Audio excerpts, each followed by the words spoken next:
Nih guys, saya gagal berangkat karena dibatalin sama Etihad. Itu kenapa Pak alasannya Pak? Silakan nanti minta keterangan dari staf Etihad. Bapak ketuanya. Tadi saya didorong-dorong, dia. Bapak narik-narik. Saya minta waktu aja tadi 3 menit, ketimbang 3 menit tiket saya hangus.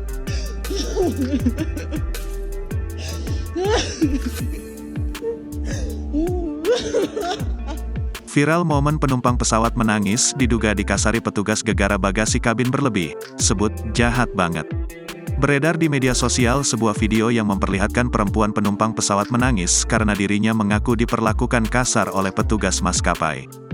Dalam video yang diunggah oleh pemilik akun TikTok @is.tai beberapa waktu lalu, perempuan itu merekam dirinya di Garbrata atau Avio Bridge menuju pesawat.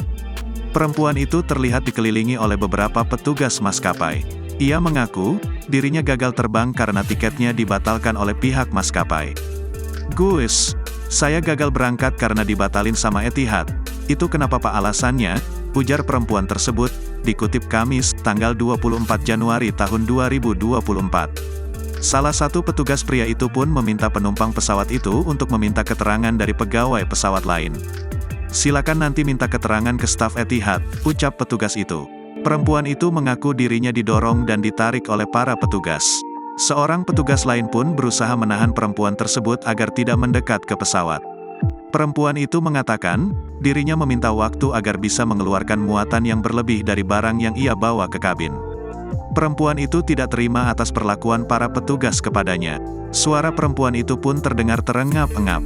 Atas insiden itu, perempuan tersebut bersikukuh dirinya ingin meminta ganti rugi kepada pihak maskapai.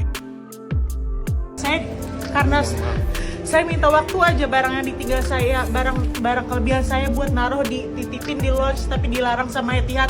Akhirnya dibatalin sepihak seenaknya sama pihak Etihad. Hanya karena saya minta waktu lari sebentar untuk barang-barang ditinggal dititipin di lounge. Ini saya tadi didorong sama bapak, ditarik saya kayak pasien rumah sakit jiwa. Kemudian, perempuan itu berusaha menerobos petugas yang menghalanginya mendekat ke pesawat. Tetapi, perempuan itu berakhir tersungkur. Sementara itu, dalam narasi video, perempuan itu mengaku sebagai anggota Platinum maskapai tersebut. "Tiket mahalnya minta ampun. Saya member Etihad Platinum tapi diperlakukan tidak pantas. Saya mengalami kerugian atas kejadian ini," tulisnya. Ia pun merasa perlakuan petugas pegawai itu bersifat arogan. Sementara, para warganet memberikan komentar pro dan kontra. Ada yang merasa geram dengan aksi petugas tersebut. Tetapi ada pula yang menyayangkan pemilik akun karena melanggar aturan muatan bagasi kabin. Download Tribun X sekarang. Menghadirkan lokal menjadi Indonesia.